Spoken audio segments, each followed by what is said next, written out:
أعوذ بالله من الشيطان الرجيم. بسم الله الرحمن الرحيم. الحمد لله رب العالمين والصلاة والسلام على نبينا محمد وعلى آله وصحبه أجمعين. سبحانك لا علم لنا إلا ما علمتنا إنك أنت العليم الحكيم. اللهم فقهنا في الدين وعلمنا التأويل. اللهم ربنا اشرح لنا صدورنا ويسر لنا أمورنا واحلل عقدة من ألسنتنا يفقهوا أقوالنا ولا حول ولا قوة إلا بالله العلي العظيم. Dan sekali lagi Assalamualaikum warahmatullahi wabarakatuh. Waalaikumsalam. Okay, Alhamdulillah, thumma Alhamdulillah, syukur kita kepada Allah Subhanahu Wa Taala. Malam ini dapat kita bersama lagi dalam kelas Asas Tajwid Al-Quran untuk kita bersama terus mudzakarah dan juga kita ulang kaji juga pelajaran ataupun ilmu-ilmu tajwid yang pernah kita belajar selama ini. Alhamdulillah, insya-Allah kita cuba manfaatkan masa dan juga kelas ini sebaik-baiknya. Khususnya kita tak lama, insya-Allah tak beberapa hari lagi akan menyambut bulan Al-Quran. Bila bulan Al-Quran, sesuai sangat tajwid ini sebagai bekalan kita. Ilmu tajwid ataupun kelas tajwid ini yang kita terus alhamdulillah berterusan, saya ingat 6 bulan kita bersama setiap minggu, alhamdulillah tanpa tangguhnya dan cutinya, alhamdulillah berterusan. Itu semuanya izin Allah Subhanahu Wa Taala untuk kita dapat istiqamah berterusan, alhamdulillah. Dan saya kira malam ini mungkin kelas terakhir untuk kita rehat bulan Ramadan, insya-Allah, dan sekiranya ada rezeki kita boleh sambung lagi selepas Ramadan. Cuma untuk Ramadan tajwid kita tangguhkan. Insya-Allah kelas-kelas yang Al-Quran alhamdulillah diteruskan seperti mana ketua kelas dah war-warkan dalam grup-grup kita, alhamdulillah. Okey, untuk malam ini saya ingat kita tambah sikit lagi tajuk baru. Saya yang minggu lepas kita rasa dah cukup. Lepas tu saya tengok sambungan tajuk baru itu sangat penting, sebab dia ada kait rapat dengan sepanjang bacaan kita. Jadi kita nak kena sambung juga sedikit tajuk baru kita untuk malam ini, dan insya-Allah sebahagian masa dalam kelas kita ini juga kita akan sentuh juga bab-bab Al-Quranul Karim berkenaan dengan bacaan kita di bulan Ramadan nanti. Dah tentunya kita perlu kepada peringatan dan juga persiapan macam mana kita nak membaca Al-Quran secara bertajwid dan secara baik dan secara selamat, insya-Allah. Jadi insya-Allah kita sebahagian masanya. Dan mungkin sekiranya ada baki lagi masa, mungkin kita akan habiskan dengan membaca sebahagian ayat, sepotong ayat untuk kita kenal-kenal dan juga kita sebut-sebutlah hukum-hukum tajwid. Disebabkan mungkin malam ni kita tak mula dengan murajaah seperti biasa untuk menyebutkan huruf-huruf dan hukum-hukum. Jadi insya-Allah pada penghujung kelas kita akan adakan kita akan pilih sebahagian ayat untuk dibaca dan untuk dikeluarkan hukum-hukum supaya kita tak lupa dan tak terlepas dan tak tinggal terus bacaan hukum ataupun sebut hukum kita, insya-Allah. Okey, lebih baiknya insya-Allah kita akan mulakan kelas kita dengan menambahkan tajuk baru, sambungan dari kelas yang lepas minggu lepas.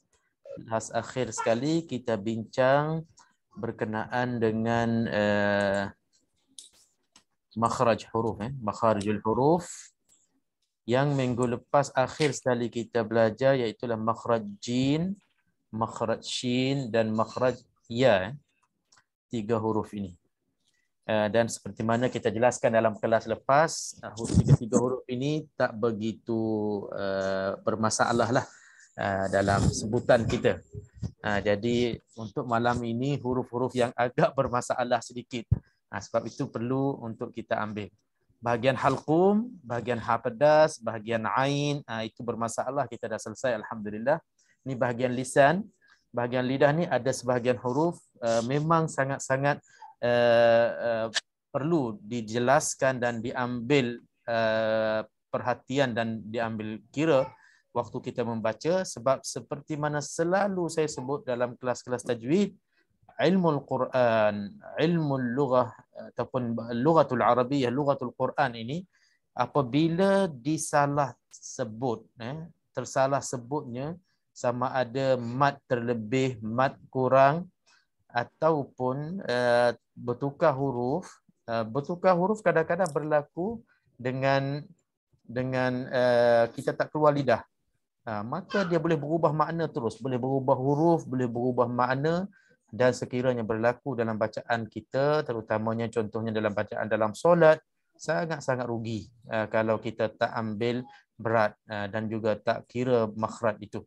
Dan sekiranya berlaku sebutan itu pada rukun qauli, contohnya suratul Fatihah, boleh membawa kepada batalnya suratul Fatihah, batalnya rukun qauli yang kita risau, batalnya dan tak sempurnanya solat kita. Mudah-mudahan insya-Allah dengan kita usaha dan juga kita belajar tajwid ini, insya-Allah dapatlah kita elakkan dan juga mungkinlah kita boleh kurangkan kesalahan yang terang itu, mungkin menjadi kesalahan yang dimaafkan insya-Allah, ataupun kekurangan yang dimaafkan insya-Allah. Okey. Terus kita sambung ya. Dalam bahagian lidah ni kita dah mula sebahagian. Untuk malam ini saya nak cuba habiskan 6 huruf. 6 huruf ini tempat keluarnya hampir sama dan dia mempunyai kesan sangat-sangat ketara sekiranya kita tak sebut dengan betul. Okey. Jadi untuk malam ini hujung lidah, masih lagi hujung lidah. Yang lepas tengah lidah yang lepas tengah lidah, yang malam ni insya-Allah hujung lidah. Bila sebutnya hujung lidah, maknanya bahagian lidah yang dekat nak ke mulut. Kalau pangkal dekat dengan halqum. Kalau hujung, kita terasa hujung macam jauh, sebenarnya jauhnya dia dah nak keluar dah. Itu maksudnya. Bukan hujungnya ke dalam, hujungnya nak keluar. Jadi hujung lidah di sini menekan ke pangkal gigi atas. Ini istilahnya ataupun inilah ta'rifnya untuk keluarnya 3 huruf. Huruf ta, huruf da, huruf ta. Ta, da, ta. Kalau kita tengok di sini dia ada 2 gambar. Untuk da dengan ta gambar sebelah kanan, untuk ta gambar sebelah kiri. Okey, kalau kita perhatikan tadi dia sebut hujung lidah. Maka apabila sebutnya hujung lidah, inilah hujung lidah. Inilah bahagian hujung lidah yang kita tengok di sini. Bahagian hujung lidah. Lepas tu ni lidah kita kan. Lepas tu dia menekan ke pangkal gigi atas. Ini gigi atas ni, bahagian putih ni, gigi atas. Maknanya hujung lidah kita, dia tersentuh bahagian gigi atas. Jadi kita boleh bayangkanlah kedudukan lidah untuk nak menyebutkan huruf ta dengan da. Untuk nak menyebutkan huruf ta dengan da. Okey. Jadi untuk pa pula, sama hujung lidah, lepas tu menekan, sentuh juga pangkal gigi atas, sama juga. Cuma bezanya bahagian lidah belakang ini dia akan terangkat juga. Okey, siapa boleh bagi tahu kenapa tiba-tiba ta ini nak kena angkat lidah dalam ni? Siapa boleh perhati dan perasan bezanya ta dengan da dengan ta, padahal ketiga-tiga huruf ni tempat keluarnya hujung lidah menekan ke pangkal gigi atas, belakang gigi atas. Tiba-tiba ta ini, lidah belakang ini nak kena terangkat. Kalau ta dengan da, kalau kita tengok di sini, dia lidah dia macam kedudukannya mendatar biasa je. Tapi yang ta ni dia kena macam terangkat sikit di sini. Siapa boleh jelaskan kenapa bezanya ta da dengan ta? Saya cuba Ustaz, dia huruf istilah tebal. Jadi betul. Sebabnya ta ini hurufnya isti'la, sifatnya tinggi ataupun tebal, maka bezalah dengan ta dengan da. Tempat keluar sama tapi bezanya sifat. Walaupun sifat kita belum belajar, tapi itulah jawapannya. Disebabkan ta dengan da, kalau ta ini disamakan dengan ta, tak ada terangkat di belakang, maka ta dengan ta ni tak ada beza. Jadi makhrajnya sama, sifat pun sama. Yang membezakan antara ta dengan ta sekarang ini, tempat keluarnya sama, cuma sifatnya. Untuk kita nak tebalkan, kita kena tebalkan. Jadi di sini kalau kita perhati, tebalkan perlu kepada terangkatnya bahagian belakang lidah kita untuk kita kekalkan sifat ta itu tebal. Okey. Jadi kalau kita susah nak sebut, kita gunakan kaedah yang untuk kita nak sebutkan makhraj. Matikan ta, mulakan dengan ta. Kita matikan ta, kita tambah hamzah berbaris atas. Jadi bunyinya at.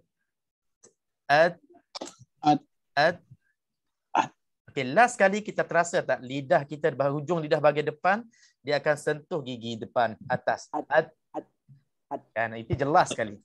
Jadi kalau sebutan kita tak sampai ke situ, lidah kita tak sampai ke pangkal gigi atas, maka makhrajnya tak betul. Sama juga dengan da, ad, tanpa qalqalah. Kita terasa kan? Kita terasa kedudukan hujung lidah bahagian tepi lidah depan ni dia tersentuh dengan gigi atas. Okey, cuba kita bariskan baris tanta pula.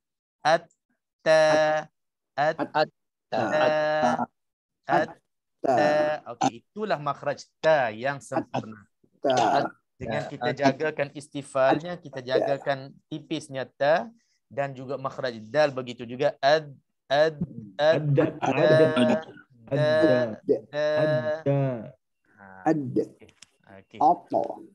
Okey, sebelum ta lagi. Dal ini dia ada satu perlu yang kita perlu jaga, sebab dal kita, dal Melayu, lidah dia macam tergulung ataupun kita menggulung lidah ke langit sebenarnya.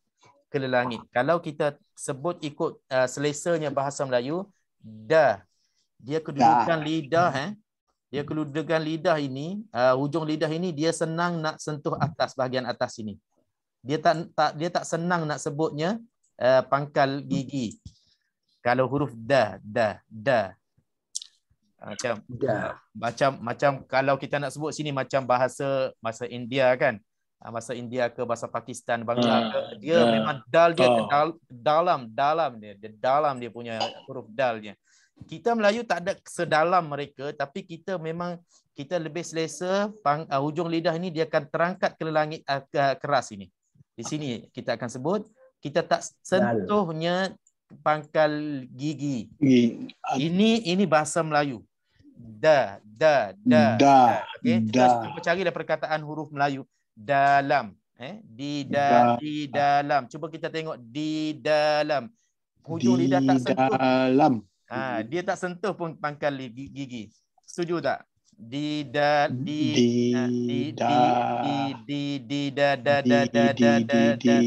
Nampak tak? Hujung lidah kita dia akan sentuh langit keras. Nampak tak?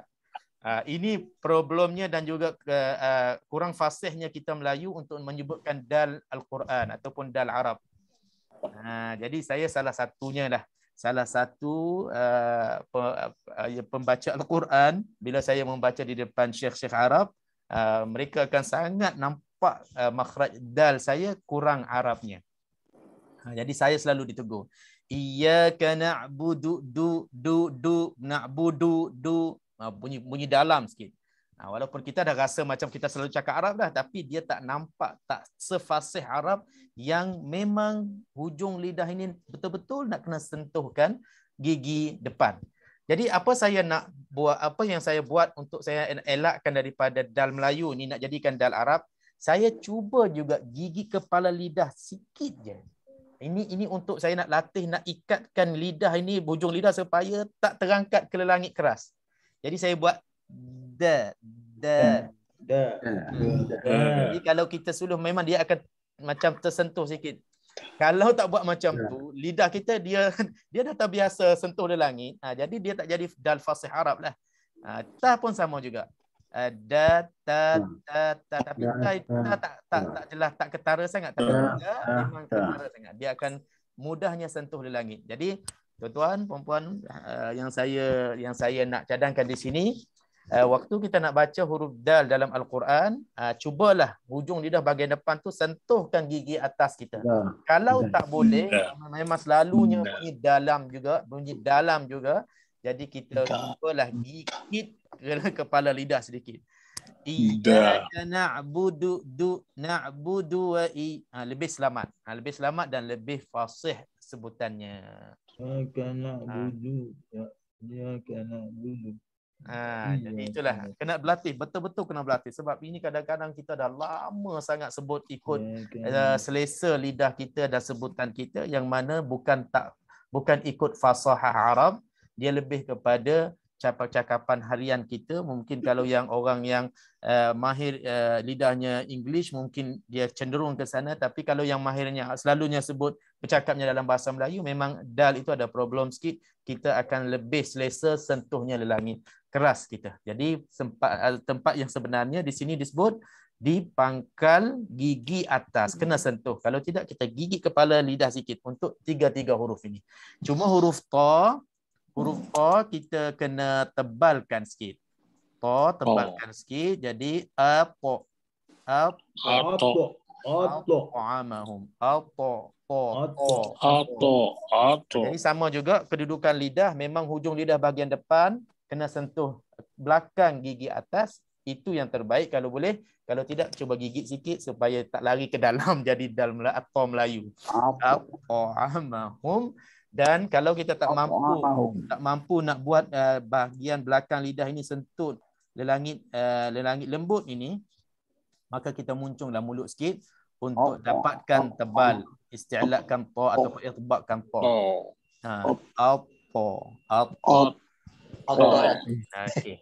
Jadi kita ada 3 huruf. 3 huruf ini, jadi kesimpulan 3 huruf ini, ta, da, semuanya bagi saya akan gigit lidah sikit je untuk selamat daripada dal itu dia ke dalam ataupun hujung lidah itu naik ke langit.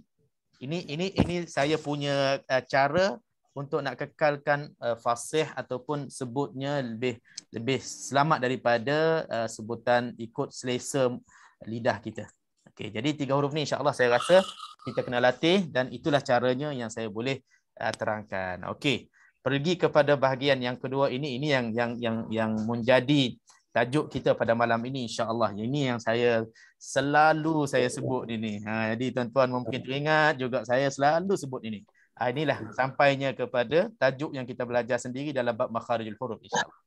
Okey, bahagian yang ke-9 ataupun fakrah yang ke-9, hujung lidah menekan hujung gigi atas, keluar daripadanya 3 huruf. Ta, da, wa. Ta, da, wa. Okey. Kita tengok ta, da, ta ini di pangkal gigi atas. Maknanya pangkal gigi, kalau gigi kita ni maknanya bahagian atas dan bahagian gusi dah. Jadi kalau untuk 3 huruf yang ini di hujung gigi atas. Makna hujung gigi atasnya, hujung gigi bahagian tajam ni, bahagian yang kita guna untuk gigit ataupun untuk kita makan ni. Okey, kalau kita tengok di sini betul-betul tempatnya. Itu yang saya istilahkan kena keluar lidah. Okey, sabar lu, jangan lagi. Kita dengar dulu. Ini yang saya istilahkan dengan mudahnya, huruf-huruf ini, ketiga-tiga huruf ini kena keluar lidah. Mungkin tuan-tuan yang kita dah berkawan mungkin lebih daripada 10 tahun Masjid Darul Ghufran, mula-mula saya jumpa, antara yang saya selalu tekankan ketiga-tiga huruf ni lah. Daripada dulu lagi, mungkin kalau ada yang ingat, saya dah sebut pun huruf yang kena keluar lidah. Saya sebut ada 7. Yang 3 ni yang betul-betul kalau kita sebut di depan cermin, kena nampak lidah, barulah sempurna makhrajnya. Kalau tidak, dia akan bertukar dengan huruf lain. Kita tengok kepada pengertian pun sama dah. Cuma dia tak sebut pun keluar lidah. Tapi sekarang ni saya duduk lalu-lalu dekat kelas-kelas tajwid makhraj huruf, dah ramai pula ustaz-ustaz dah mula sebut keluar lidah. Alhamdulillah, maknanya bukan saya seorang lah dalam bahasa Melayu ni sebutnya huruf kena keluar lidah. Padahal dalam kitab-kitab dia akan terjemah gini, hujung lidah. Okey, kalau sebut hujung lidah, bahagian tepi, taraful lisan al-amami, maknanya bahagian tepi lidah yang bahagian depan. Tepi lidah tapi bahagian depan.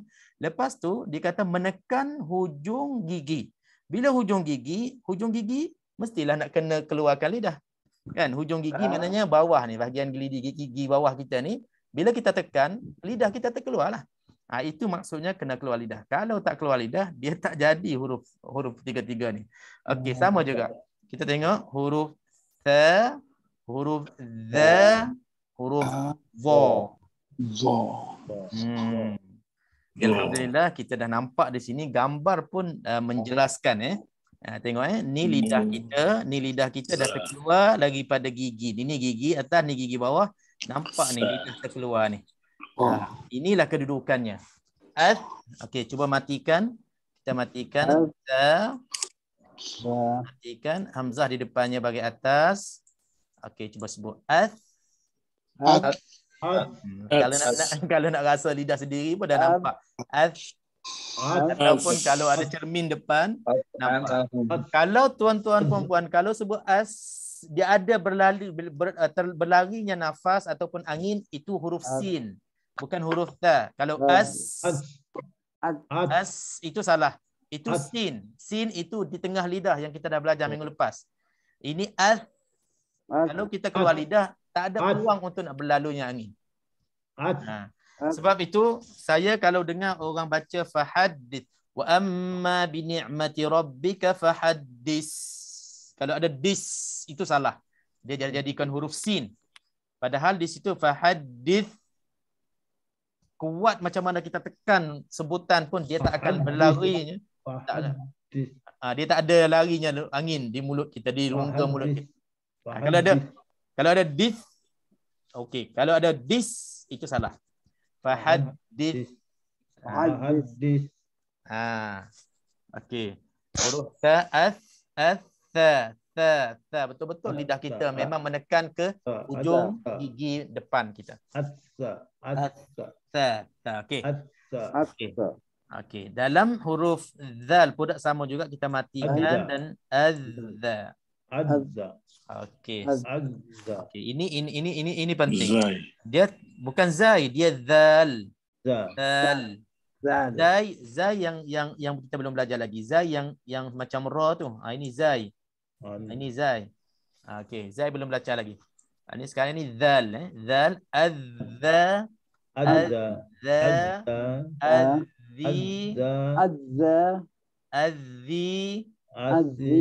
azzu,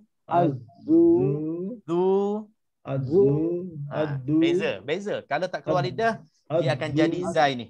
Kalau keluar lidah nampak. Sebab itu, kalau bab tahsin ataupun bab tadarus, kita yang dah selalu ambil berat tentang huruf ini kena keluar lidah, kita tak tengok pun orang itu baca, tak tengok pun lidah dia, tapi kita boleh rasa dengan lidah. Kita boleh dengar dengan telinga, kita boleh rasa kata dia ni tak keluar lidah sebab pendengaran kita. Kita mendengar ada bisikan lebih, ada z, ada z. Kalau ada jarayanun nafas, maknanya ada berlarinya angin di rongga mulut, maka makhraj itu salah. Okey, apa kesannya? Di sini kita nak terangkan apa kesannya bila kita tak keluar lidah. Contohnya huruf dzal ada dalam surah Al-Fatihah. Siratal ladzina. Ni, ini penting. Siratal ladzina. Okey.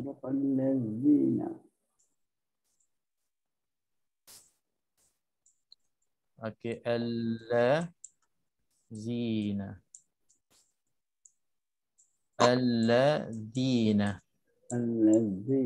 Okey.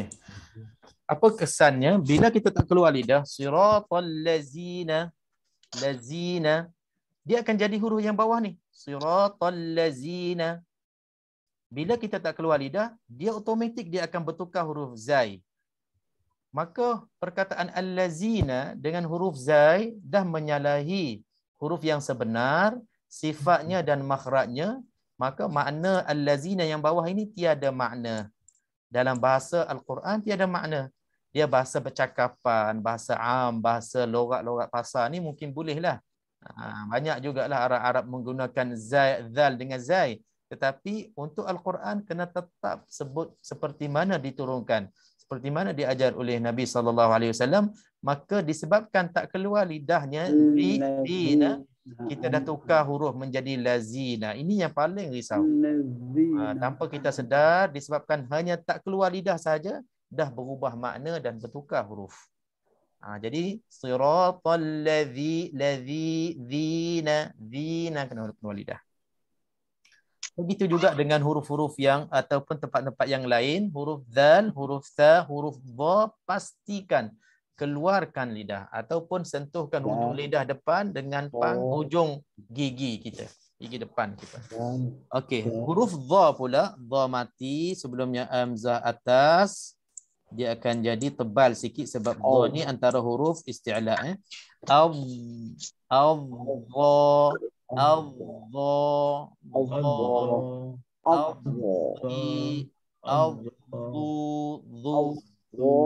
Dia muncung kita punya bibir mulut dia termuncung sebab tebal. Lepas tu lidah kita keluar. Itu pastikan. Untuk kita selamatkan daripada kita ubahnya huruf ataupun tukarnya huruf. Ta. Okey, sebut sama-sama. Ta. Ti. Su. Tu, okey. Sathisu.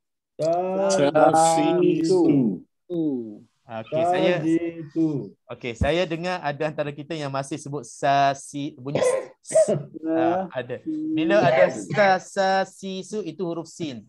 Masih belum lagi keluar lidah. Kena latih.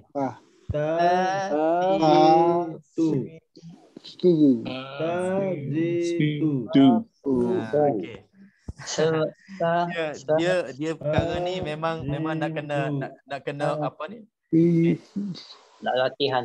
Nak kena latih. Maknanya nak kena buat betul-betul buat. Sama ada, minta maaf lah kita tak ada segan-segan dan malu-malu dalam kita belajar. Sama ada kita nak sentuhkan lidah kita, letakkan lidah sampai kita terasa lidah sentuh dengan gigi dengan jari kita. Tathisu. Untuk kita belajar kita buat gitu. Kalau kita tak yakin kata lidah kita dah keluar ataupun di depan cermin tengok betul-betul muka kita yang handsome tu kan, lidah kita tu nampak tak kemerahan lidah waktu sebut tathisu. Tak perlu buat sekarang lah, cuma kita ambil ini sebagai kita insya-Allah latihan kita sementara nak masuk Ramadan, pastikan tiga-tiga huruf ni keluar lidah. Okey, terus the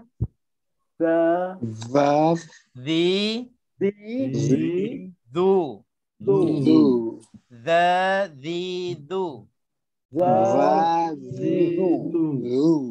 okey, tak bunyi dah, tak bunyi apa ni jarayan nafas tak ada. Okey. Okey. Seterusnya dha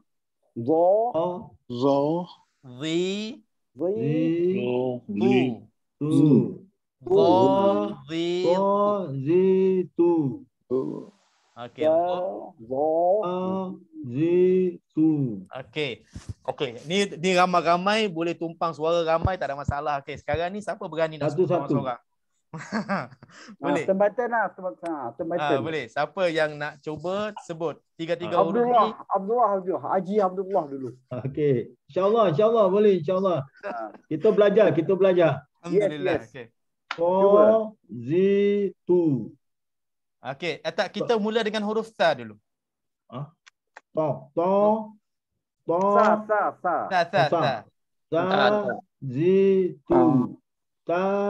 Zitu. Tatitu lah, bukan tazitu. Tatitu apa ni kau? Samsudin. Zitu.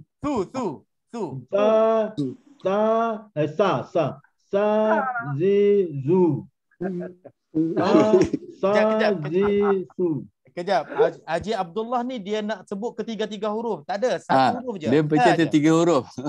Ta saja. Tathitu saja. Jangan zadhi, dha tu belum lagi. Ta dulu.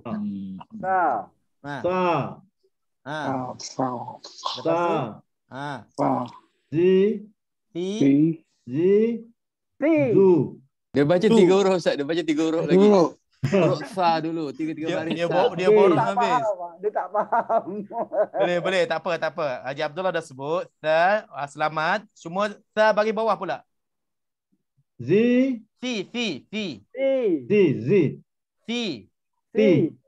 Lepas tu su. Tu. zi, tu, Tu. si, zu. Tu. Tiga-tiga. Bagi atas, One, two, bagi bawah, three. bagi depan. Fathah, kasrah, dhamma. Ta, zi, Tu. zu. Tu. Tu, zu. Okey. Ta, Okey. zi, zu. Okey, sekarang ni Ajitin pula. Cuba huruf ta pula. Sa, si, su. Okey, alhamdulillah. Tathisu. Okey, tak ada masalah.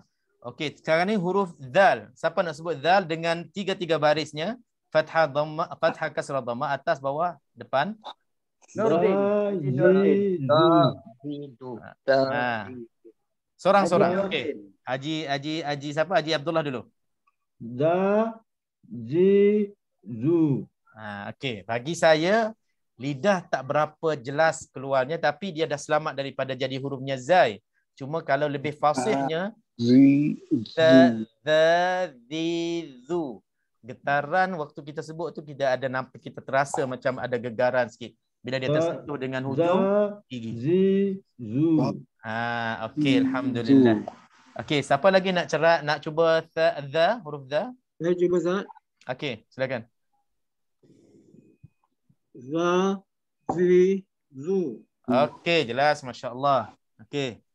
Seorang lagi? Za. Saya cuba Ustaz. Okey, Haji Nurdin, masya-Allah. Okey, silakan. Za, zi, zu. Okey, cuma zu ni tipiskan sikit. Zu. Okey. Jangan sebab kita nak elakkan dha. Alhamdulillah. Okey, sekarang ni huruf dha. Okey, sama-sama. Huruf dha pula. Za. Za, zi, zu. Za, zi, zu. Okey, jelas. Untuk keluarkan lidah tu nak kena lebih jelas lagi. Dha, zi, zu. Sebab bila kita tak kemas dengan sifat tebalnya, dia akan jadi macam separuh tebal, separuh masaknya. Dia tak rasa betul-betul bacaan tu. Bacaan Arabnya ataupun bacaan fasahah. Walau tara idz zalimu. Itu membezakan antara bacaan yang fasih, yang sedap didengar ataupun kita rasa macam puas dengar, dengan kurang puas apabila kurang tebal ataupun kurang masak sebutan tadi. Makhrajlah memainkan peranan. Sebab itu kita rasa bila kita dengar seseorang baca, kita rasa bagus, seronok dengar, kita rasa puas, sebutan dia jelas dan kita terasa puas. Padahal kita pun bukannya pakar sangat untuk nak cek makhraj, sifat, segala hukum tajwid. Tapi pendengaran kita ni memang fitrahnya kita selalu dengar syekh-syekh yang sempurna baca. Bila kita datang seorang imam baca di depan kita, kita terasa macam seronok. Kita pula boleh bagi hukum, boleh bagi penilaian, katanya bakat yang bacaan dia baguslah. Sebutan makhraj dia memang sempurna bagi kita lah. Kita sendiri boleh buat penilaian. Itu melalui latihan kita mendengar kepada bacaan-bacaan yang sempurna. Jadi begitu juga bila kita latihkan diri kita untuk menyebut dengan sempurna, maka di situlah kita akan dapat rasa puasnya membaca Al-Quran dengan mengeluarkan setiap huruf di tempat keluarnya. Kalau tidak, dia akan jadi macam separuh-separuh tadilah. Bacaan kita nak Jawa pun ada, nak apa ni Melayu lama-lama pun ada, nak bahasa kalau katalah kini bahasa kampung-kampung kita ni mungkin ada juga, dia akan memberi kesan kepada sebutan makhraj kita. Jadi insya-Allah tiga-tiga huruf ni saya harap sangat-sangat pada kita semua, bila jumpanya dalam bacaan kita, ingatlah kepada kelas kita pada malam ini, ingat Haji Din, ingat Haji Dola, ingat Haji siapa lagi yang sebut, Haji Ismail tadi, Haji Nurdin sebut. Kita ingat mereka Abang Is. Kita ingat pada mereka ini yang tolong bagi contoh yang baik tadi, kita ingat, maka kita kena keluar lidah. Tak kira barisnya atas, bawah, depan, hatta baris mati sekalipun kena keluarkan lidah. Dia selamat daripada bertukarnya kepada huruf lain. Okey. Saya dah sebut tadi, zal dia akan bertukar dengan huruf zai. Kalau sa ini kalau kita tak keluar lidah, dia akan bertukar dengan huruf sin. Cuba kita sebut sa bagi atas tanpa keluar lidah, sin bagi atas kalau tanpa keluar lidah. Sa bagi atas. Sa. Ta. Sin. Sin. Sa Su. bagi atas. Sin bagi atas sa kan? Ah. Sa. Ta. Jadi sama. Kalau tak keluar lidah. Yang membezakan antara kedua huruf ni, yang 3 titik ni, ta keluar lidah. Fa. Yang Fa. sin, sa tanpa keluar lidah. Dan dia ada macam bisikan ataupun sifat hams. Nah, itu. Okey, alhamdulillah. InsyaAllah dalam bacaan kita nanti kita akan cuba membaca dengan apa? Dengan Tajwid. dengan sebutan yang kita dah sebut tadi. tadi. Tajwid tu insya-Allah dah berkali-kali dah kita ulang kan. Alhamdulillah. Ini makhraj ni, tempat kita nak keluarkan dia. Insya-Allah. Ajal huruf. Okey, sebelum ada apa-apa pertanyaan berkenaan ini, insya-Allah jelas. Insya-Allah maknanya kesimpulannya 3 huruf ni keluarkan lidah, habis cerita. Okey, keluarkan lidah je ketiga-tiga huruf ni. Yang atas ni pula ta dengan da dengan ta, kesimpulannya sentuhkan hujung lidah depan dengan belakang gigi atas. Kalau kita boleh, itulah makhrajnya. Tapi kalau kita masih lagi macam tak lancar dengan cara yang itu, cubalah kita gigit kepala lidah sedikit je untuk selamat daripada sebutnya ta bahasa Melayu, ta dalam, ataupun da bahasa Melayu, da dalam, ataupun to yang tak sempurna. Jadi kita gigit kepala lidah sikit, ta, da, to, lebih fasih daripada kita melencongkan lidah kita, hujung lidah kita sentuh dengan langit atas, itu lebih parahnya ataupun lebih tak sempurnanya fasahah dia. Jadi kesimpulannya untuk da, ta, gigit kepala lidah sikit, dan ta, da, za ini kita sebut dengan keluarkan lidah. Jangan sampai separuh lidah keluar. Maknanya sedikit ya, asal nampak kemerahan lidah kita itu. Kalau kita nak berlatih, kita tengok di cermin, itu tempat keluar yang sempurna, insya-Allah. Okey, alhamdulillah. Kalau tak ada apa-apa, insya-Allah kita akan masuk dalam bahagian untuk kita bacaan khatam nanti. Sangat penting bila kita membaca sendiri.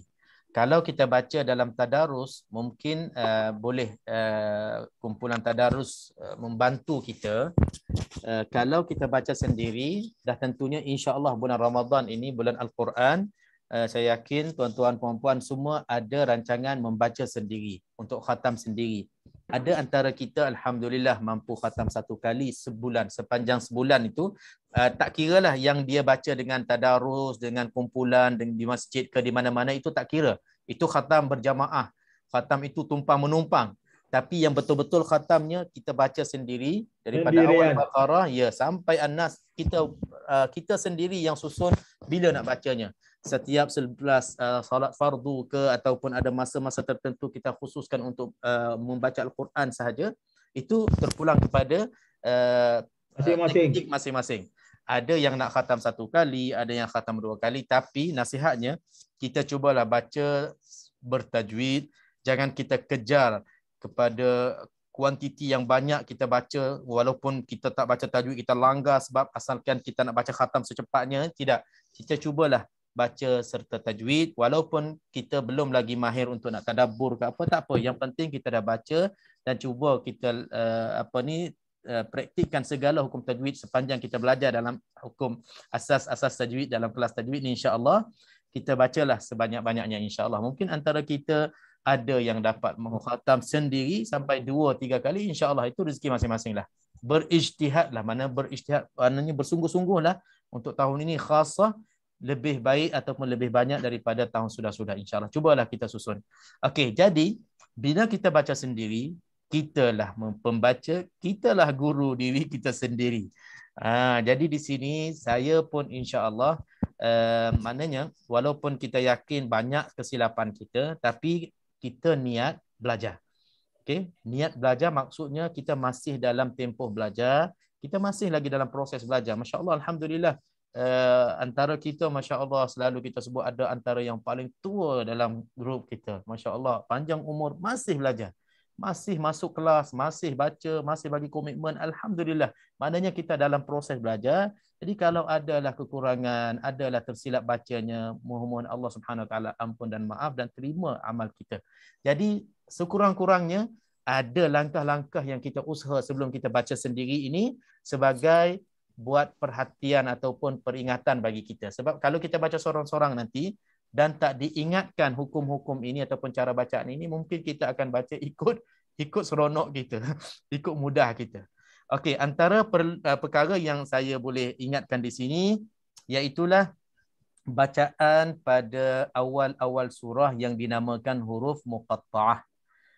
Mungkin antara kita alhamdulillah dah mahir sangat dan dah boleh bezakan semua hukum tajwid yang adanya, mad lazim, harfi musaqqal, mukhaffaf, mad asli ada padanya dan mad iwad dan juga mad lin dan juga mad lain ada semua, kita dah boleh bezakan satu persatu.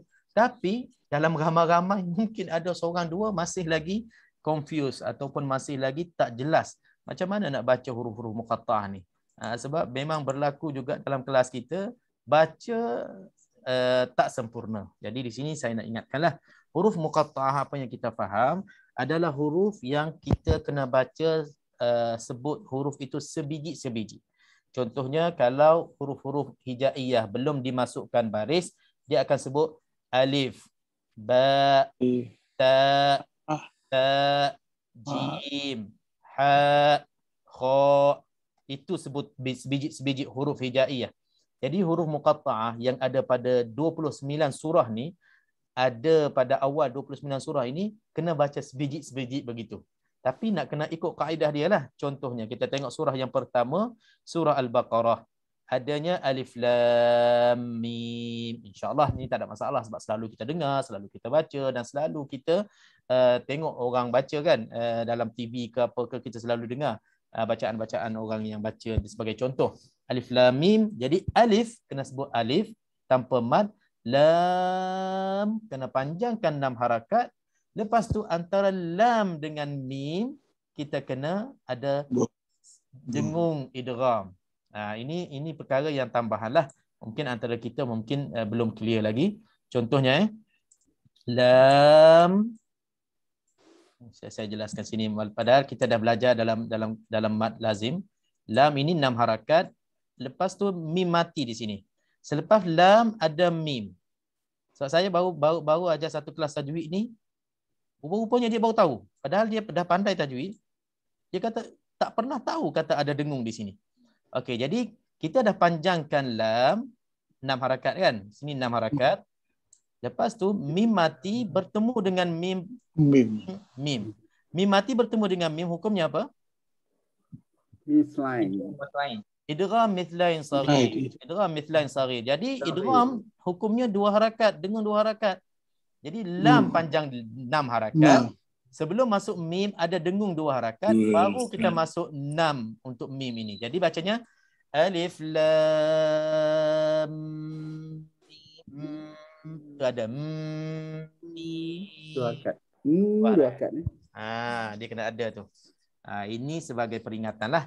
Dan kiaslah bentuk huruf-huruf yang lain ataupun surah-surah yang lain. Contohnya surah Al-A'raf, kita ada alif lam mim sad. Kita ada 4 huruf. Alif tak ada masalah lah, kita sebut alif. Kan? Lepas tu lam macam tadilah, lam mim mati bertemu dengan mim, jadi idgham mithlain saghir ada dengan 2 harakat. Okey. Lepas tu mim mati pula bertemu dengan sad. Okey, sad. Okey, di sini 6 harakat, di sini 6 harakat, di sini 6 harakat. Jadi di sini ada 2 harakat lagi untuk idgham mithlain saghir. Di sini ikhfa syafawi. Ikhfa syafawi tak ada dengung. Dan di sini last kali qalqalah. Ada orang tak tahu ada qalqalah di sini. Jadi sad, sebab kita nak kena sebut dia ada dal mati di situ. Jadi lam mim sad. Okay, alhamdulillah. Insya-Allah.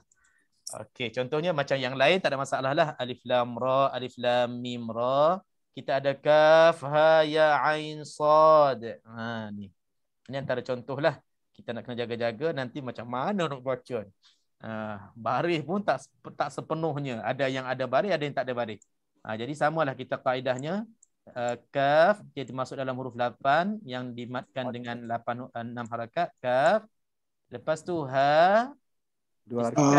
Termasuk dalam huruf 5 hayyun tahur yang tak dieja dengan 3 huruf. Jadi ini baca 2 harakat saja. Lepas tu ya pun sama. Dia termasuk dalam huruf 5 hayyun tahur yang tak dieja 3 huruf, maka dia tak adalah mak lazim mak arif sukun, maka tak ada 6 harakat. Jadi di sini 2 harakat. Di sini 2 harakat. Lepas tu ain. Ain. Okey, ain di sini. Berapa harakat di sini? 6 harakat. Kenapa 6 harakat? Sebab dikira 3 huruf. Dan di sini maklin di sini. Maklin. Asalnya lah. Lepas tu disebabkan dia duduk pada awal surah huruf muqattah, namakan mak lazim harfi mukhaffaf.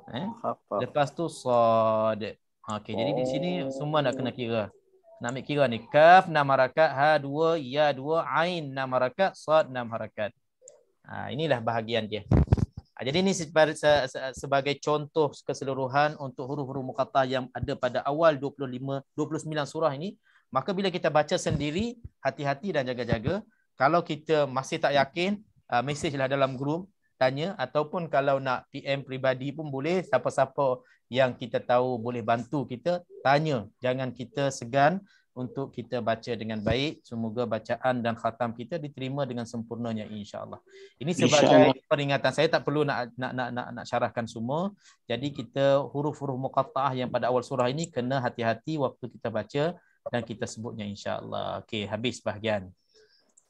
Okey, jelas Kalau ada siapa-siapa nak tanya, boleh sebelum saya masuk bahagian yang kedua. Okay. Tak ada masalah Okey, ini perkongsian yang kedua. Ini dia panggil bacaan gharib dalam Al-Quran. Ada beberapa tempat, kalau kita tengok pada rupa zahirnya, kita akan baca ikut mudah kita ataupun ikut apa yang ilmu kita lah. Tapi pada hakikatnya dia ada cara baca sendiri yang perlu kita tahu. Okey. Jelas tak? Jelas InsyaAllah. Depan sikit lagi Ustaz. Depankan sikit. Zoom lagi. Zoom sikit. Okey Ustaz. Alright. Okey.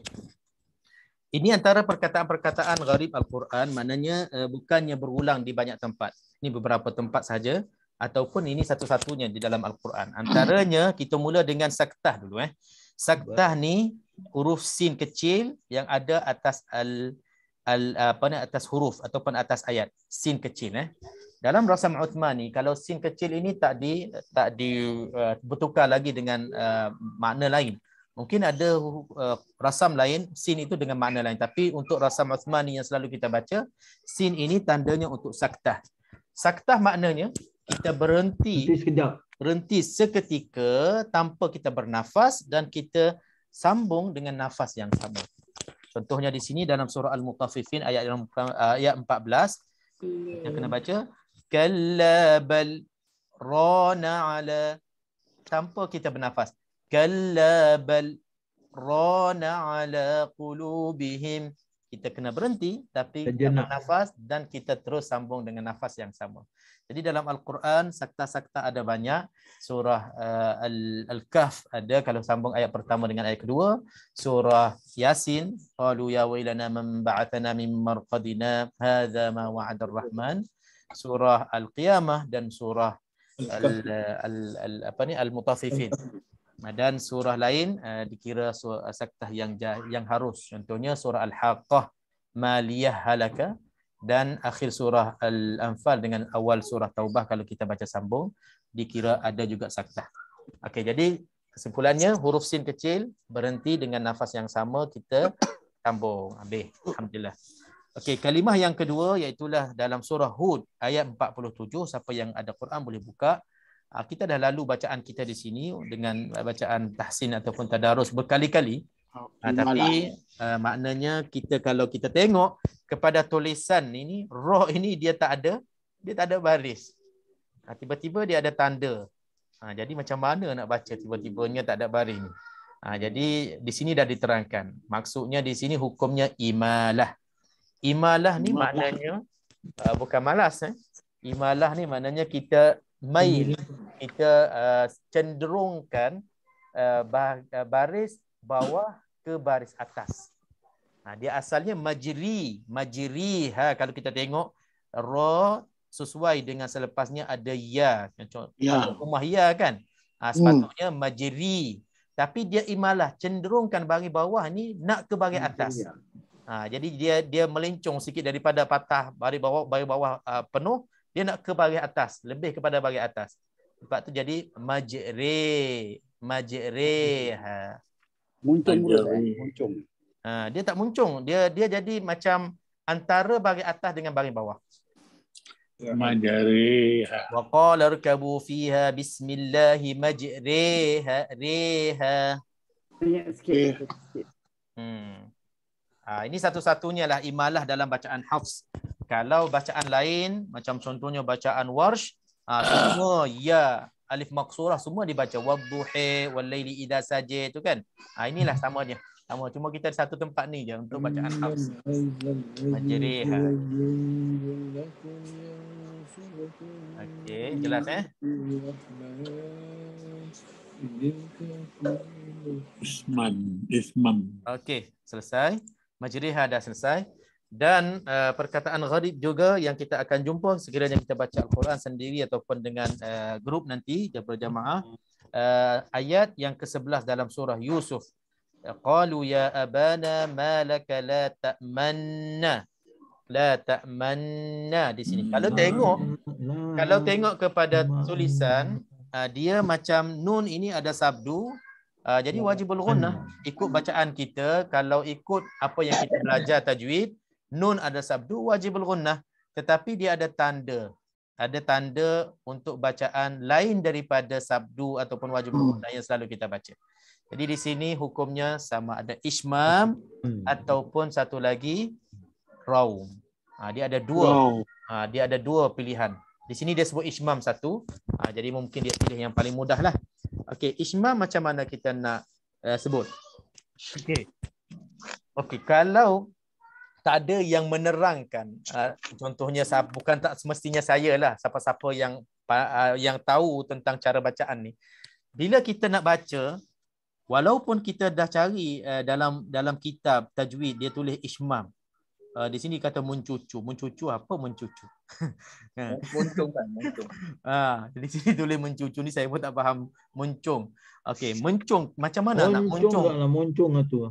Kita nak muncung bila? Di mana yang kita nak kena muncungnya? Kan? Mana kita nak muncung? Jadi perlu kepada orang tunjuk. Sebab itu Al-Quran mesti nak kena talaqi dengan musyafahah.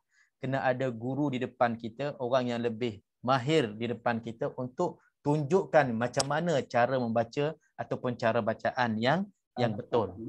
Jadi katalah kita pilih ismam. Kita nak buat ismam. Ismam pula dia ada dua cara. Okey. Sebelum tu, perkataan la ta'manna di sini untuk kita senang sikit nak baca ismam, asalnya la ta'manuna. Asalnya la ta'manuna asalnya. Dia ada dua nun, nun bagi depan, nun bagi atas. Ta'manuna, la ta'manuna. La ta'manuna asalnya.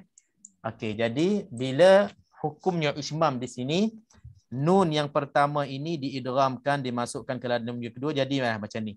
La ta'manna.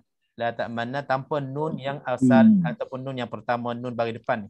Jadi untuk nak mengekalkan perkataan yang asal, kita baca ismam. Jadi dalam ismam ada dua cara. Sama ada kita muncung dulu, lepas tu kita sama ada kita dengung dulu, lepas tu kita muncung. Okey. La ta'manna, muncung. Lepas pada dengung dua harakat, muncung, lepas tu kita sebutkan nah. Qalu ya abana ma laka la ta'manna ala Yusuf. Muncung sekejap, lepas tu na, bunyikan na. Okey, ini satu cara. Cara yang satu lagi, insya-Allah kedua-duanya betul, kedua-duanya sahih. Cara yang kedua, kita muncung bersama dengan dengung 2 rakaat. La ta'manna ala Yusuf. Tapi muncung tu sekejap je. Lepas tu kita terus bunyikan na. Okey. Ustaz, moncong tu tak berbunyi Moncong tu just setakat Ya. moncong aja, tak berbunyi. Action je. Isyarat Isyarat je. action je. Action yang nak tunjuk asalnya ada nu. Bila kita isyarat muncung tu asalnya ada nu. Nu kan muncung. Tapi Muncung kalau sikit je, Zat. Tak muncung betul-betul lah. Sikit aja. betul moncong. Cuma tak keluar bunyi. Tak apa, asalkan jangan kita cacatkan bunyi dengung je dah. Sudahlah kan. Dengung tu dah bunyi lain macam tu salah lah. La ta'manna ala la ta'manna. Okey. Itu salah tak? Yang dah berdengung salah. Ya. Bila kan nun tu nak jadi waw pula, la ta'manna. Jadi salah lah. Sebab itu nak muncul sekejap je untuk kita nak isyarat kepada asalnya ada nun. Kalau tak tengok yang baca tak perasan Ustaz. Betul. Untuk okey. Apa faedahnya muncung tadi? Okey, faedahnya ustaz saya bagi tahu, syekh saya bagi tahu, ini isyarat kepada orang yang tuli. Bila kita nak tunjuk, dia boleh nampak ismam. Dia boleh nampak ada isyarat muncung mulut dan dia boleh baca dengan cara dia lah. Okey, untuk raum pula, orang yang buta pula, dia tak nampak tapi dia boleh dengar. Tak manuna kan. Itu macam dia ada faedahnya sebenarnya raum dan ismam ni. Okey, jadi untuk raum siapa nak cuba? Sebab ni perlu kepada sebutlah. Baru kita tahu kita boleh sebut ke tak. Seorang dua insya-Allah, satu je. Untuk Ismail. Lin yang moncong boleh lah, Lin. Raum. Sebelum raum kita masuk Ismail dulu. Sebab di sini kita ambil raum yang mudah. Ismail lagi mudah lah. InsyaAllah Ustaz. Okey, silakan. Qalu ya abana malaka la ta'manuna. Itu apa tu raum? Tak ada, itu asal dia. Boleh lah, jangan. Okey, balik Ismail. Okey, itu yang pertama Ustaz, yang baca asal Okey, yang asal tak boleh baca lah sebab dalam bacaan Hafs dia ada 2 pilihan saja. Okey. Raum atau penishmam. Okey. Qalu ya abana malaka la ta'manuna. Dengung. La ta'manuna. La ta'manuna. Itu macam raum. Sekarang ni Haji Nordin baca raum ke Ismam? Raum Ustaz Yang apa? Sekarang ni kita minta raum. Ismam dulu. Oh. Qalu ya abana malaka la ta'manuna. Dia Ismam, dia langsung tak ada nu. Dia tak ada nu. Dia dengung macam biasa, cuma lepas pada dengung muncung sikit. La ta'manna ala. Nanti Ustaz, okey saya besarkan muka Ustaz. Okey, Ustaz baca sekarang. La ta'manna ala. Sama je, dia mencung tak berbunyi. Jangan bunyikan. Waktu muncung dia jangan bunyi nu. Okey, terima kasih Ustaz. Okey, alhamdulillah. Okey. Memang ni antara perkataan ini yang perlu latihan juga. Jadi insya-Allah alhamdulillah kelas malam ni dapatlah kita ambil perhatian, dan sementara kita nak baca sendiri nak sampai kepada juzuk ini, cubalah kita latihkan untuk dapatkan Ismam. Sebab Ismam antara yang mudah. Okey, satu wajah lagi yang dibolehkan dalam bacaan Hafs itulah raum. Raum kita nak kekalkan manuna, cuma nu bahagian yang baris depan ni kita nak kena bisik. Sebutannya nak kena perlahan supaya yang dekat mendengar, yang jauh tak dengar. Jadi macam ni. Qalu ya abana malaka la ta'manuna ala la ta'manuna nu tu ada tapi nu sedikit je. Itu dia payah sikit lah. Kita okey, kalau kita tengok suara kita waktu kita sebut macam biasa itu dia macam dia straight mendatar aja. Bila sampai nu tu dia macam menurun sikit. Sebutan ataupun kuat bunyi suara. La ta'manuna, la ta'manuna. La ta'manuna. Itu jelas. Nu tu jelas. Nak kena perlahan. Okay, La ta'manuna. Itu jelas. Nu jelas. Jelas. Dah kena latih. Daripada kita latihkan diri baru kita dapat. La ta'manuna ala. Saya tak lagi. Ustaz lagi sekali. Ustaz baca lagi sekali. Okey. Baca lagi Okey, sekali. sekarang ni semua perhatikan. Saya akan sekuat-kuat saya bunyikan. Okey. Bila perhatikan nu tu suara akan turun. Okey, saya akan tinggikan suara. Nanti jangan kacau lah Ustaz nak baca. Sabar je Abdullah. Okey. Dia show sendiri lah. Okey, untuk wajah Raum Qalu ya abana ma laka la ta'manuna ala. Ada tak tu? Ada. Tapi Dia macam curi, ikhtilas sebab Raum tu dinamakan ikhtilas juga. Macam kita sambar untuk nu tu. Tapi dia tak nampak sangat jelas macam na ataupun ma yang sebelumnya. Ma na macam ni.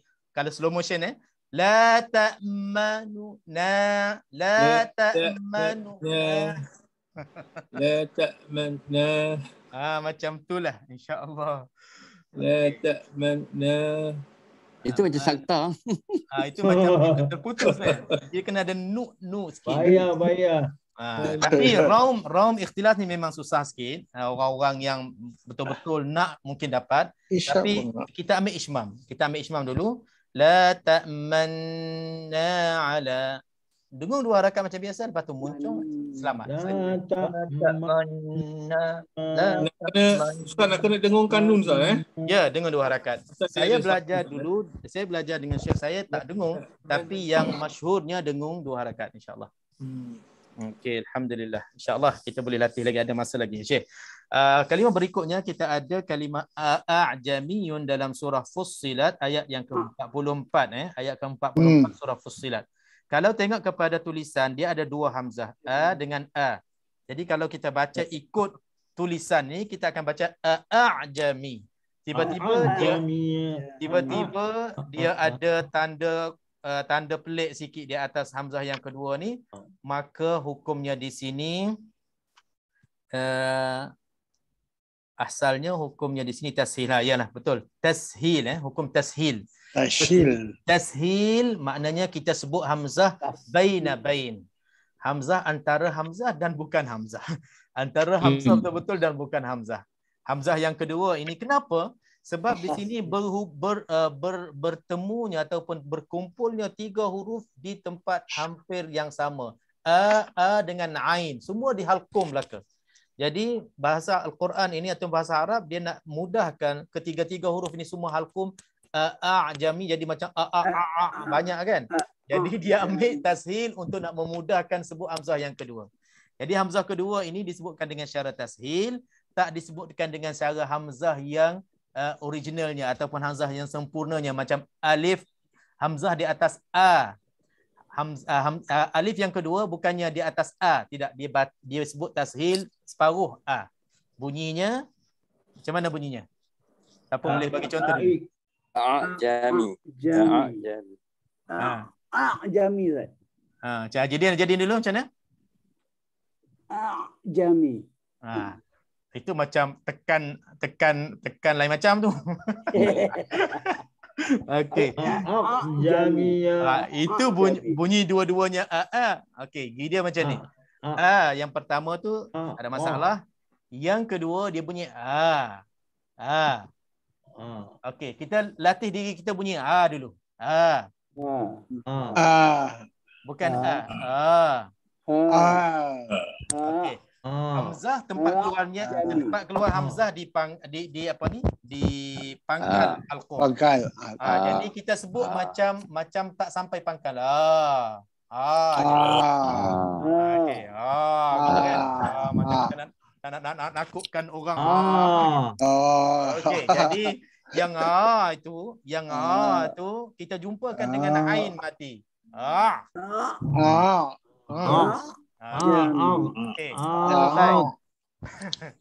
Okey, sekejap. Sekejap Haji Abdullah. Jumpa dengan ain mati bunyi Okey, clear kan? Kejap, belum habis lagi. Sebelum tu tambah yang sempurna. Jadi bunyinya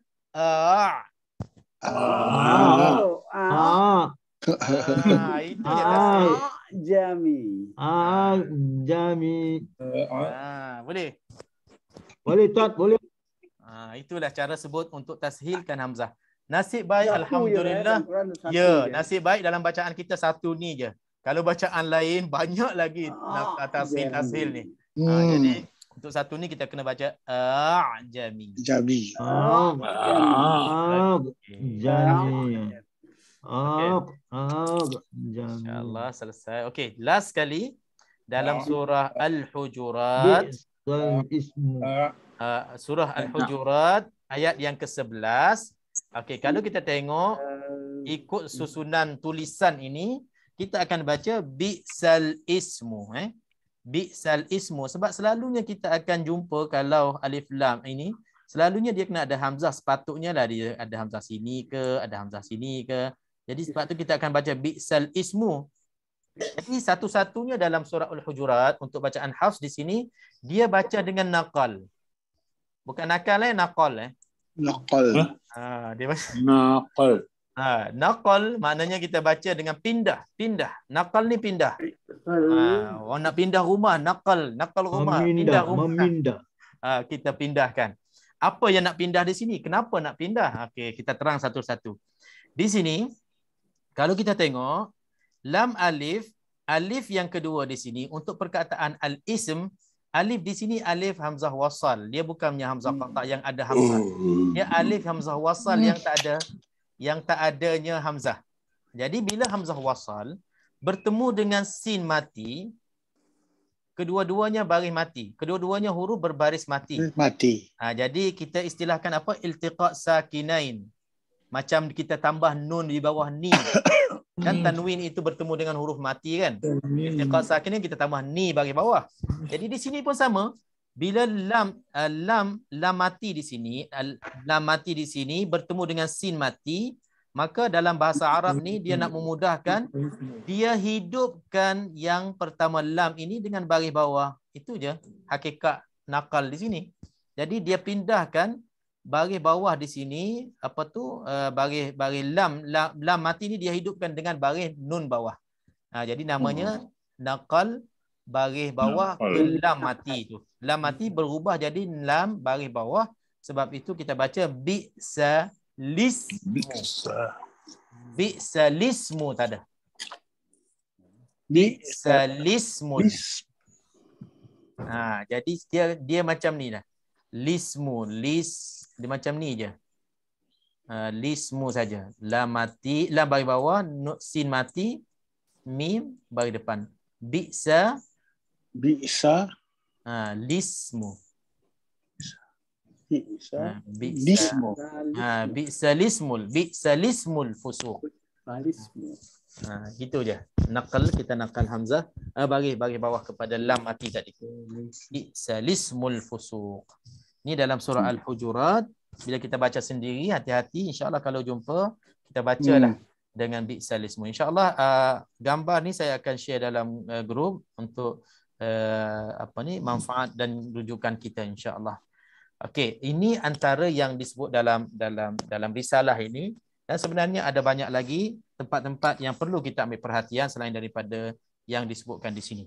Antaranya dalam surah Al-Furqan dalam surah Al-Furqan ini antara yang tak disebut dalam ni sebab sejak saya bagi nombor muka surat, boleh tanda dan boleh buka siapa yang ada Quran.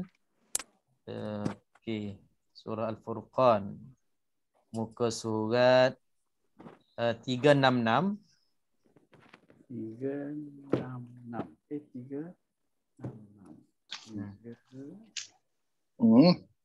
Jumpa ayat yang ke-69.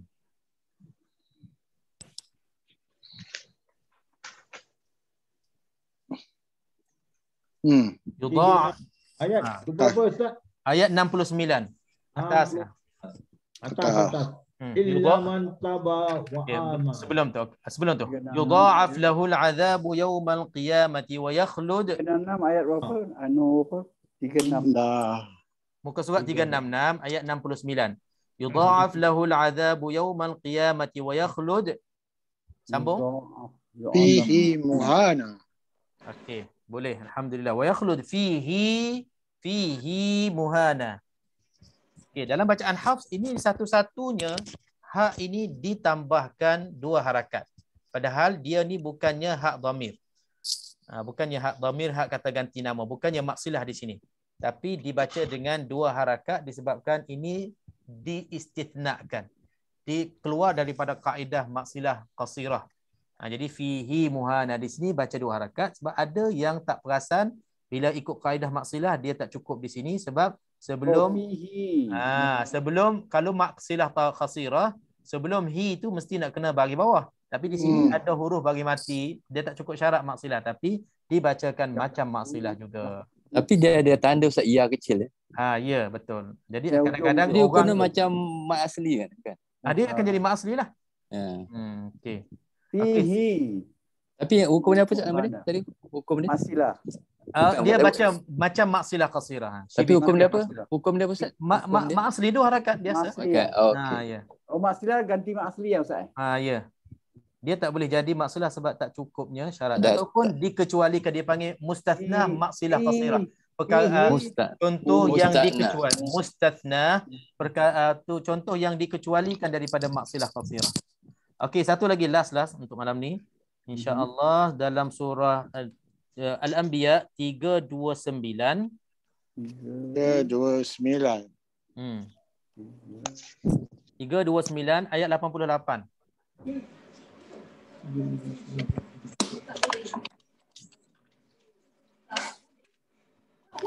Nampak? Dah jumpa? Fastajabna. Okey. Fastajabna lahu wa najjaynahu minal gham. Okey, clear? Wa kadzalika Zalika nunji. 29. Ayat berapa? Ustaz muka surat berapa Ustaz? Ayat berapa Ustaz? Ayat 329 ayat 88. 88. Oh, 88. Wa kadzalika nunjil mu'minin. Okey, yang tahu, yang selalu baca alhamdulillah jelas. Wa kadzalika baca. Tapi kalau orang tiba-tiba sampai ke ayat ni, macam mana nak baca? Tiba-tiba ada anak pula. Nun ada anak kecil pula. Nunji ya. Di sini memang baca nunji. Hukumnya apa? Nunji. Wajibul ya. Wajibul bukan. Bukan lah. Hukum apa di sini? Ikhfa Ustaz. Ikhfa. Ikhfa hakiki. Nun kecil tu nun mati. Nun mati bertemu dengan jim. Ya. Jadi orang kan tanya kenapa tiba-tiba nun ini tak besar. Okey, ikut rasam dan tab memang dituliskan untuk membolehkan membaca qiraah yang lain. Ada qiraah lain. Ikhfa hakiki biasa. Yang 15 huruf tu, 15 huruf. Saya nun kecil ni. Nun 15 huruf. dil mu'minin. Okey. Wa kadzalika nunjil mu'minin. Ya. Kenapa ditulis nun kecil? Sebab dia bagi untuk tulisan macam ni, rasam macam ni dalam rasam Uthman ini satu je sebab ada qiraah lain baca wa kadzalika nujji tanpa nun kecil. Jadi kalau tulis macam ni kita boleh berhenti ya Ustaz. Last Friday kita baca, kita berhenti. Berhenti macam mana? Bukan, maksudnya kita habis kat sini ya, kita bacaan tu hari Jumaat. Masya-Allah. Saya ada tanda dia. Layan je lah. InsyaAllah. Okey, jadi terima kasih. Alhamdulillah saya boleh sediakan ini saja. Mungkin ada lagi, kalau tuan-tuan ada lagi contoh-contoh yang lain boleh kongsikan insya-Allah. Cuma ini sebagai persiapan untuk kita nak baca khatam sendiri. Jadi selamat merancang untuk kita membaca khatam sendiri dengan nawaitu kita khatam Al-Quran. Masya-Allah. Di sepanjang bulan Ramadan ini beberapa kali yang Allah nak bagi untuk tahun ini, kita doalah supaya Allah bagi banyak masa untuk kita lapangkan untuk Al-Quran. Insya-Allah membaca dengan sempurna dari awal sampai habis. Habis sambung lagi. Okey, satu nak tanya. Selalunya kita baca untuk khatam Al-Quran di bulan Ramadan, kita baca siang ke malam? Siang kan, sama macam saya siang. Kita baca pagi tadarus biasa. Okey, itu jangan kira. Itu jangan kira. Itu dah kira itu lain lah. Jamaah punya. Okey, kalau yang sendiri punya. Malam Ustaz baca. Haji Syam malam Malam. Okey. Tadi ada malam ada siang. Okey, alhamdulillah itu yang saya nak jawab. Nak jawapan ada malam dan ada siang. Jangan siang sahaja. Bila siang sahaja kita anggap Quran kita baca waktu kita puasa. Malam kita dah tak baca, mungkin kita tak dapat khatam di bulan Ramadan. Tidak. Kita cuba untuk rebut masa yang ada siang dan malam. Kalau dulu kita baca siang saja dapat satu khatam, itu pun paksa-paksa last tu dah tak boleh buat kerja apa dah. Siang sepanjang siang tu kita fokus nak habiskan. Okey, insya-Allah dengan cara kita ambil sebahagian daripada masa malam, sebenarnya banyak lagi insya-Allah kita boleh khatam bila kita gabungkan khatam siang dengan malam. Bagi mereka yang agak-agak tak boleh khatam siang saja, mungkin terkejar-kejar, cubalah ambil waktu malam membantu untuk kita dapat khatam dengan selesa dan dengan masa yang cukup. Bagi mereka yang dah alhamdulillah cukup khatam siang, tambah lagi khatam malam. Buat 2 khatam. Khatam siang pun ada, khatam malam pun ada. Mungkin kita dapat 2 khatam ataupun lebih daripada 2 khatam, insya-Allah. Ustaz, masuk Ustaz, siang khatam sekali, malam khatam sekali. Jadi bacaan dia macam mana? Siang baca Al-Baqarah, malam pun baca Al-Baqarah juga. Itu terpulang. Kalau kata nak buat asing-asing pun boleh, ataupun nak buat sama, maknanya nak cantumkan dapat 2 khatam juga. Tapi kalau kata okey, kalau kata nak asingkan, maknanya dalam pengalaman kita yang sudah-sudah, kalau Allah SWT beri sihat, tak ada demam, tak ada apa, maknanya sihat sepanjang bulan Ramadan, siang hari kita rasa khatam 1 kali ni memang kira selesa. Kita ada beberapa hari lagi dan kita selalunya kita tambah lagi beberapa juzuk untuk nak dapat pusing yang kedua, kadang-kadang tak sampai. Jadi macam ni mungkin kita boleh plan 1 khatam khaskan untuk malam. Jadi sama-sama Baqarah. Bila siang, malam minggu ni insya-Allah kita terus baca Baqarah daripada awal tarawih kita. Lepas tarawih sementara kita nak rehat sebelum tidur ke ataupun selepas sahur ke, kita dah mula baca Baqarah. Nanti siang mula dengan Baqarah yang khatam dengan waktu siang. InsyaAllah kedua-duanya dapat kebaikan khatam insyaAllah. Okey, alhamdulillah itu insyaAllah yang saya cuba nak sampaikan untuk malam ini. Mudah-mudahan apa yang kita sampaikan dapatlah kita manfaatkan insyaAllah. Nampaknya masa kita dah lebih. Boleh tanya satu soalan Ustaz? Okey, silakan. Tadi pasal Ustaz terangkan pasal sakta tadi. Bila kita sampai dekat sakta tu, kita kena tahan nafas baru kita teruskan bacaan lepas tu. Ayat yang begitu kan? Ya, betul. Tapi kalau macam Suratul Kahfi, ayat yang pertama tu, saya tengok dia ada sakta sama dia ada wakaf, nombor wakaf kat situ. Macam mana tu Ustaz? Boleh kita berhenti, kita lepaskan nafas kita? Okey, macam ni. Kita ada 2 keadaan saya terangkan insya-Allah di sini. Satunya untuk sakta surah Al-Kahfi memang sakta yang wajib dalam bacaan hafz. Bila wajib, maknanya di sini kalau kita nak sambungkan ayat pertama dengan ayat kedua, maka wajib sakta. Kenapa? Sebab kita nak pisahkan juga makna ayat pertama dengan makna ayat kedua. Itu hikmah saktah dan juga tujuan saktah. Tak nak kita gabungkan kedua-dua ayat itu dengan satu nafas. Sebab bila kita cantumkan 2 ayat itu, dia akan ada berlakunya makna yang tak berapa sesuai. Okey, walam yaj'al lahu 'iwaja qayyiman liyunzira ba'san shadidan. Dari segi makna tafsirannya, kalau kita sambung dengan satu nafas, dia tak berapa nak cantik makna dia. Sebab itu, walaupun dah sambung ke ayat yang kedua, kena berhenti juga dengan saktah. Jadi kena baca macam ni. Alhamdulillahilladzi anzala ala 'abdihi al-kitaba wa lam yaj'al lahu 'iwaja qayyiman kita nak sambung ni, sambung tapi kena saktah juga. Okey, ini satu. Maknanya ini ada nombor 1, maknanya jelas lebih baik kita berhentilah sebab kita dapat pahala sunnah berhenti. Itu sunnah baca ayat, setiap penghujung nombor ayat tu kita berhenti dapat pahala. Sunnah Nabi SAW. Okey, dalam surah Yasin, perasan tak kalau kita tengok surah Yasin ni dia ada huruf marqadina. Saya buka ayat 62. okey, marqadina di situ dia ada tanda waqaf. Okey, walaupun kita selalu baca, kita nak tunjuk juga bagi nampak jelas. Sekejap. Quran dalam ni lambat sikit nak buka. Okey, saya dah buka ni. Kita nak clearkan di sini. Okey. Sebab saya pernah ditanya dulu, jadi ini saya nak kena jawab di sini lah. Okey. Kita buka Okey, di sini nampak ayat 52. Qalu ya wailana man ba'athana min marqadina. Hadza ma wa'ada ar-rahman wa sadaqal mursalun. Okey, di sini ada saktah. Lepas tu ada qala. Tanda qala di sini maknanya tanda berhenti lebih baik. Berhenti sekejap. Jadi nak berhenti ke nak saktah? Berhenti Ustaz. Kata ada saktah. Kedua boleh Ustaz. Lalu kita berhenti Ustaz. Tempat sini. Jawapannya macam Haji Rahmat sebut, dua-dua boleh. Macam ayat pertama surah Al-Kahfi dulu. Jangan kita confuse. Ada 2 tanda pula. Saktah ke berhenti di sini. Okey, jadi kalau kita berhenti tak adalah saktah. Contohnya, qalu ya wailana man ba'athana min marqadina. Berhenti, relax. Hadza ma wa'ada ar-rahman. Sambung. Maknanya sebenarnya tanda qala itu kalau kita berhenti dapat pahala juga sebab tanda qala ni tanda waqaf untuk waqaf tam yang kita belajar kan, waqaf yang sempurna. Maknanya sempurna. Kalau kita pisahkan dengan hadza ma wa'ada ar-rahman pun cantik. Bagus makna dia. Tapi kalau kita nak sambung juga, ini maksudnya ni.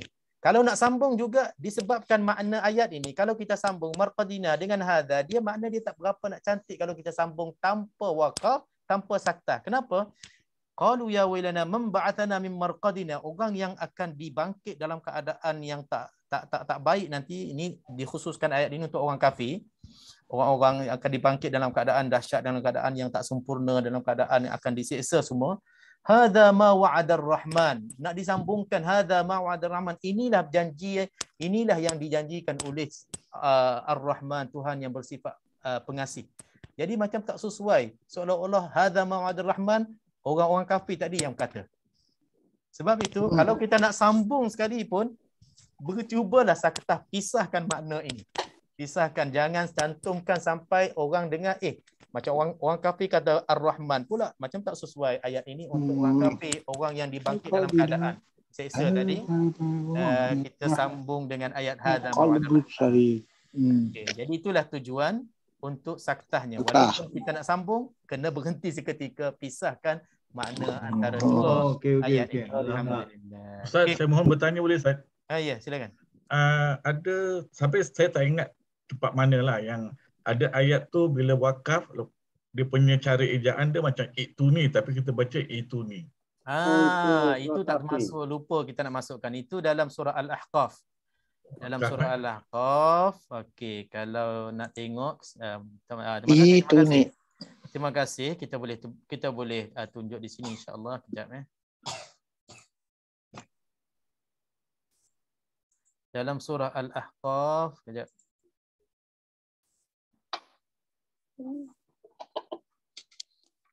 Ayat ke berapa? Siapa dah jumpa?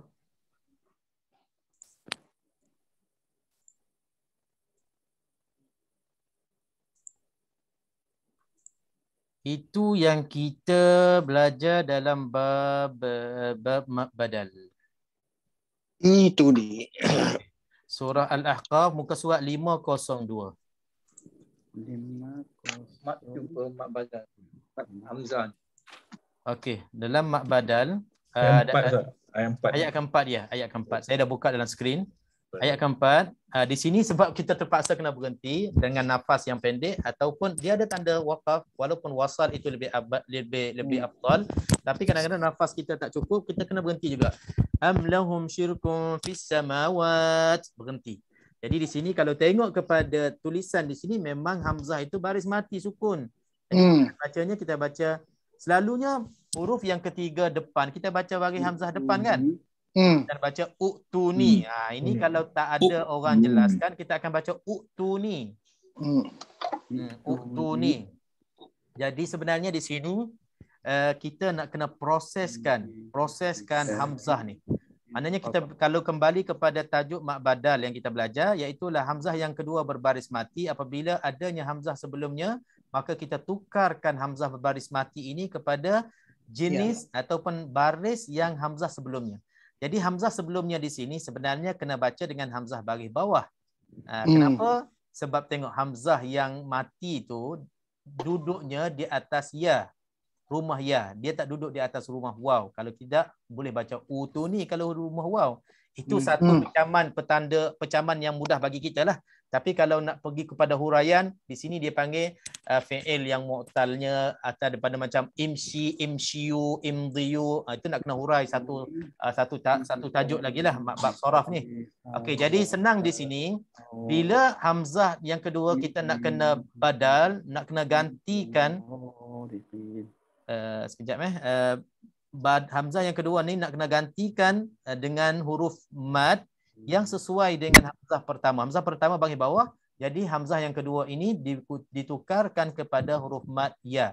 Jadi bacanya itu ni dua harakat. Itu ni. Dua harakat dia ada macam ni. Macam muka surat sebelah dia 501. Ayat 25. Ayat 25. Ini antara contoh yang dekat sebelah dia. Okey. Wa idza tutla alaihim ayatuna bayyinatin ma kana hujjatahum illa an qalu tu bi abaina. Kalau nak mula daripada uktu tadi. Uktu ke baca mana? Itu. Ni sama juga. Baca dengan itu bi abaina. Itu dua harakat juga. Banyaklah perkataan tepat, tapi yang perkataan macam ni selalunya kita sambung.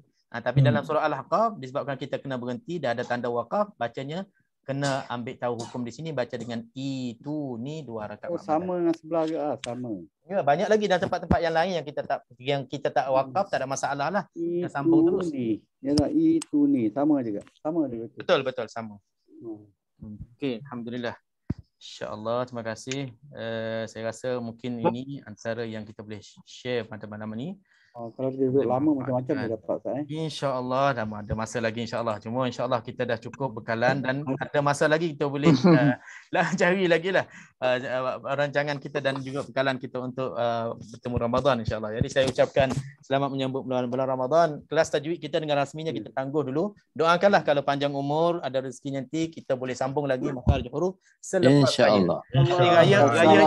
Raya yang keberapa belum tahu lagi. Mungkin ada orang nak sambung raya ke apapun kita akan tunggu perbincangan kita dalam grup. Siapa yang masih ada dalam grup sepanjang bulan Ramadan, selepas bulan Ramadan, nanti kita akan bincang sama-sama bila kita nak sambung untuk tajwid. Jadi sepanjang saya membimbing kelas asas tajwid ini, sekiranya banyak bahasa-bahasa ke, terkasar bahasa ke, kurang sopan tutur kata ke, ataupun ilmu yang disampaikan tak begitu jelas, tak berapa sempurna, maka ampun dan maaflah. Mudah-mudahan Allah Subhanahu Wa Taala ampunkan kita semua.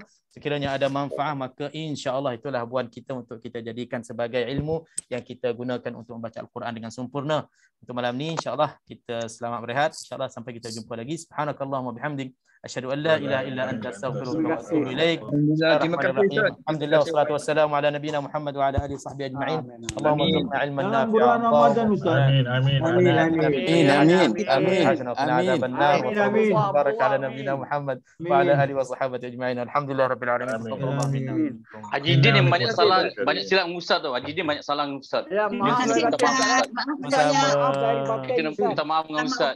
Haji Rashid banyak kasar dengan Cik Din. Haji Rashid banyak kasar dengan Haji Din. Minta maaf Haji Rashid. Haji Ceras ni baru muncul lah. Haji Ceras ni, masya-Allah. Minta maaf zahir dan batin Ustaz. Sama-sama. Selamat puasa semua. Okey, tahfiz Quran ni hari Ahad insya-Allah. Waalaikumsalam, Kita pun dah 3 bulan, 3 bulan. Hari Minggu kita jumpa Ustaz. Hari Minggu. InsyaAllah, Tahfiz Quran ni insyaAllah. semua dia persilakan, muslimah pun dia persilakan, masya-Allah. Amin, insyaAllah.